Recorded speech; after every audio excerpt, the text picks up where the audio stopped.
Bloody noses aren't fun. 2018. RIP. Some nerds. Fury Rider. Harley, bro. If you are wondering, like, hey, I know we said in the last video the audio quality was kind of crappy, and that's why this one wasn't out yet. Well, I decided it was too crappy, not really entertaining. So I decided to just re-record it. Go for it.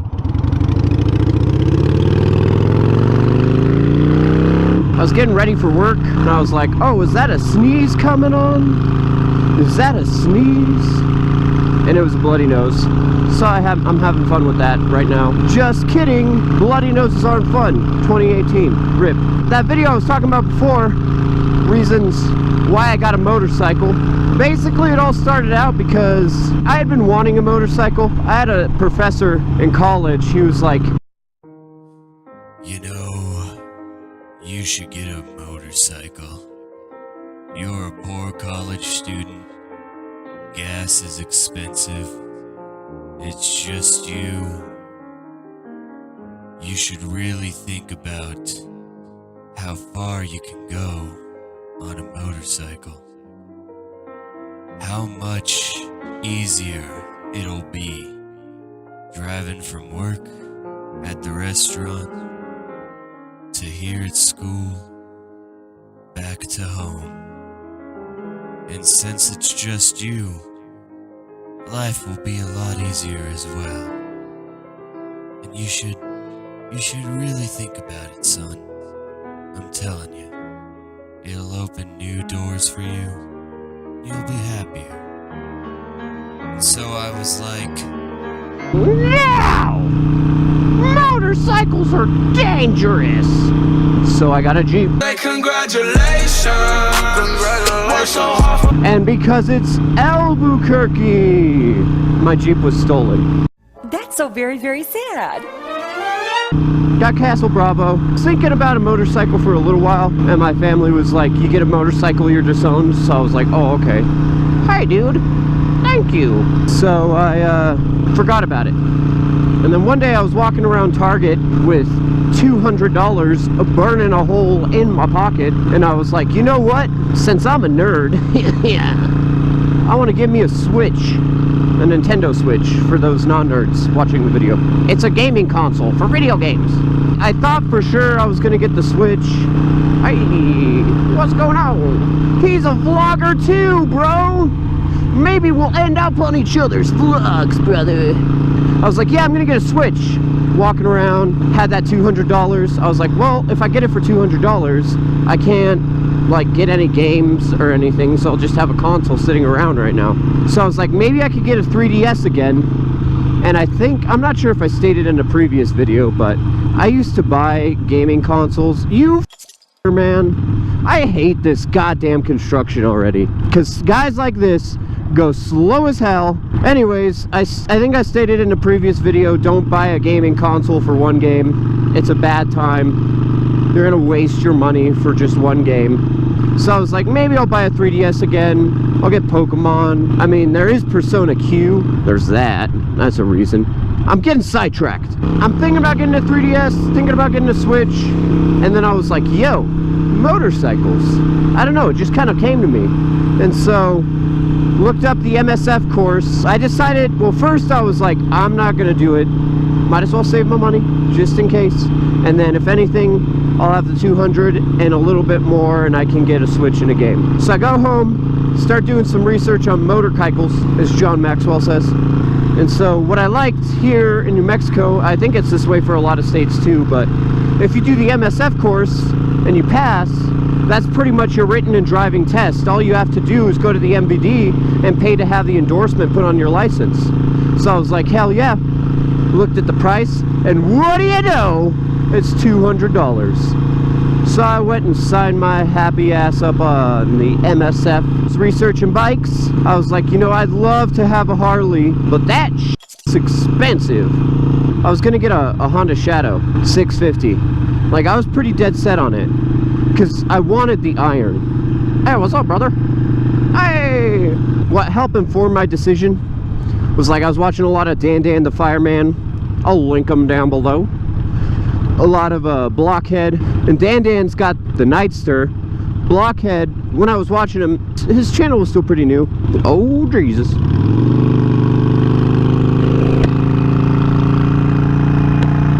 Blockhead had the Iron 883, so that really helped inform a lot of my decision.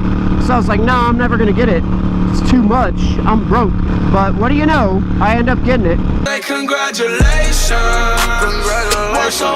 At my local Harley dealership, they were like, yo, if you don't know how to ride motorcycles, like you don't have your endorsement and you buy a Harley, you get the Harley MSF course for free. And I was like, well, shit. Anyways, took the MSF, got on my merry ass way. When I was at the MSF, a lot of the guys that were, because it was like me, a couple older people, and then a couple younger people. And all the younger people were like, bro, I've been riding motorcycles my whole goddamn life. You don't ride that often? What are you, a bitch?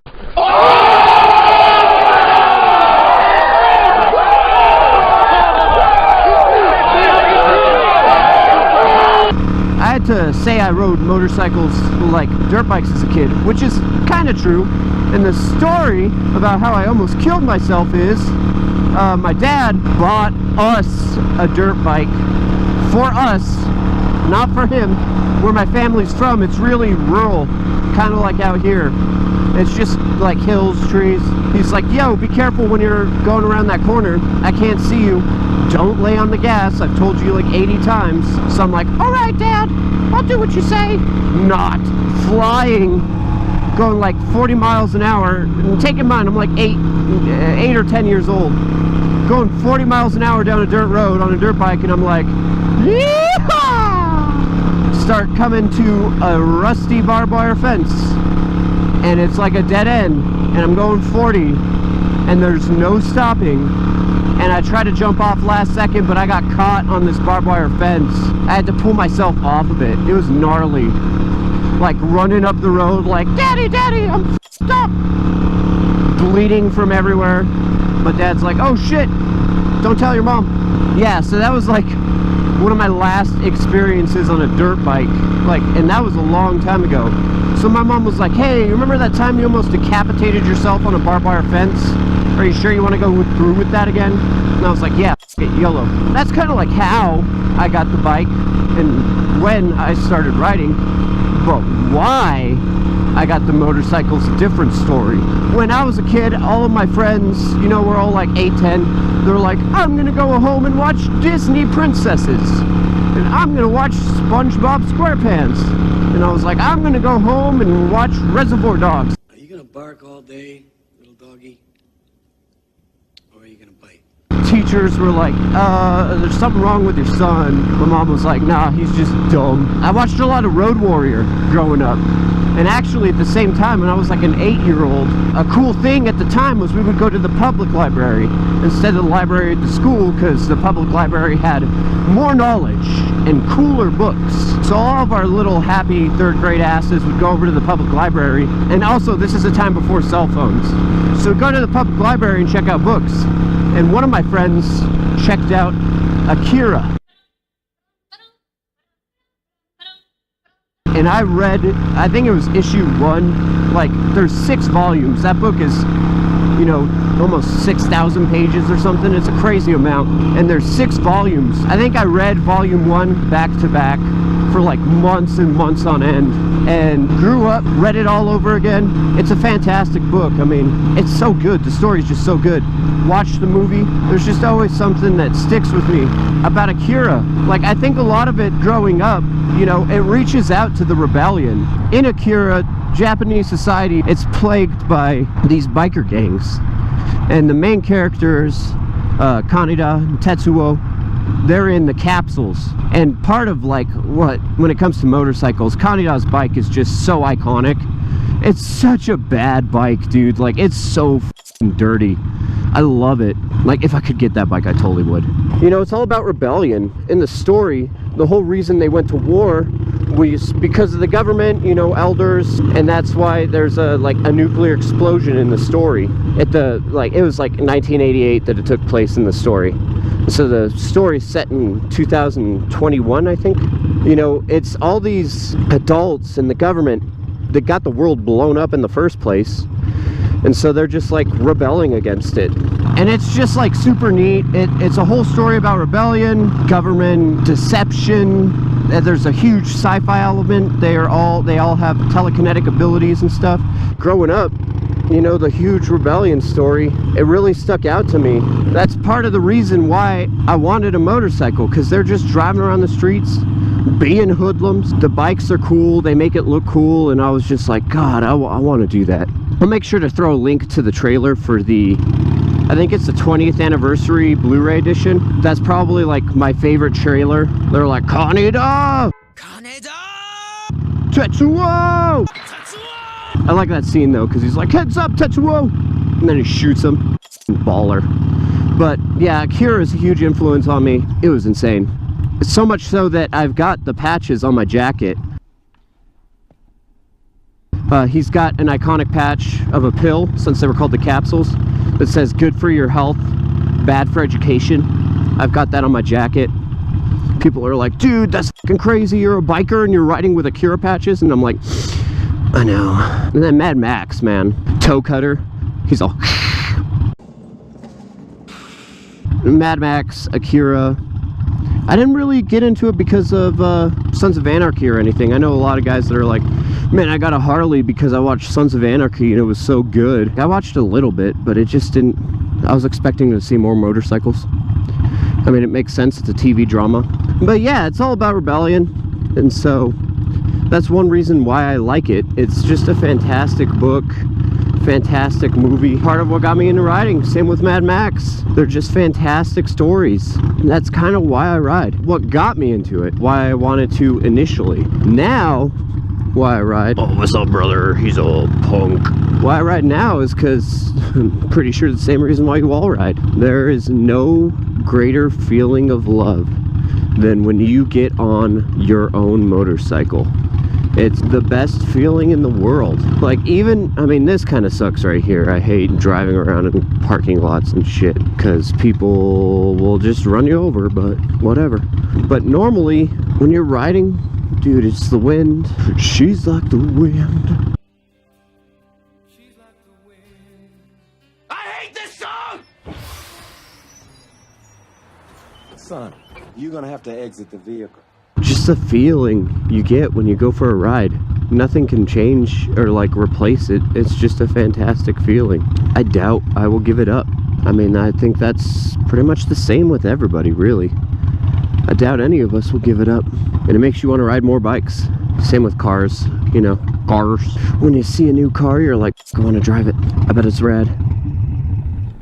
YOLO. But I gotta go in the bank, so see you guys in 2 seconds. People that work there are so dope. They're just like the coolest, nicest people. Somebody vomited graham crackers all over the place. I don't even remember what I was talking about. Just like the feeling. The wind in your hair, unless you're wearing a full-face helmet. Then it's all around you. It's kind of why I ride now. Well, mostly why I ride. It's a hard feeling to describe. You're like, the bike is mine, I am the bike, and we go on the road instead of a hike. Hey!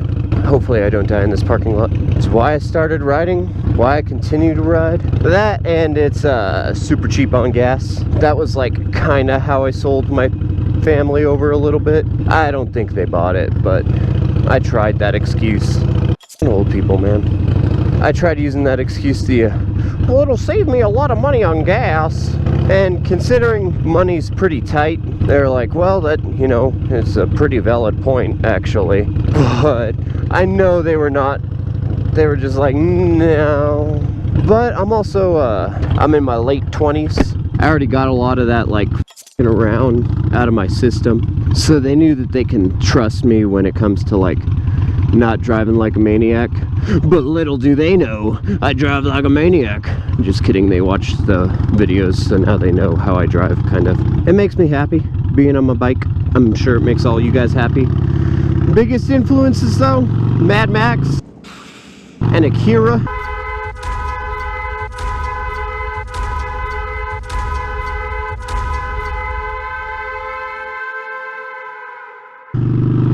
God damn, I love Akira. I highly recommend it. The dudes at Harley, They're like, what are those patches for? I'm like, bro, it's Akira. And they're like, what's Akira? So hopefully they check it out. Hopefully you check it out. I highly, highly, highly recommend it. If you like the video and you want to see more like it, make sure to hit that subscribe button. Make sure to smash that like button. And if you didn't like the video, leave a comment down below. But we'll see you guys in the next one. Peace. Oh, is that a sneeze coming on? Is that a sneeze?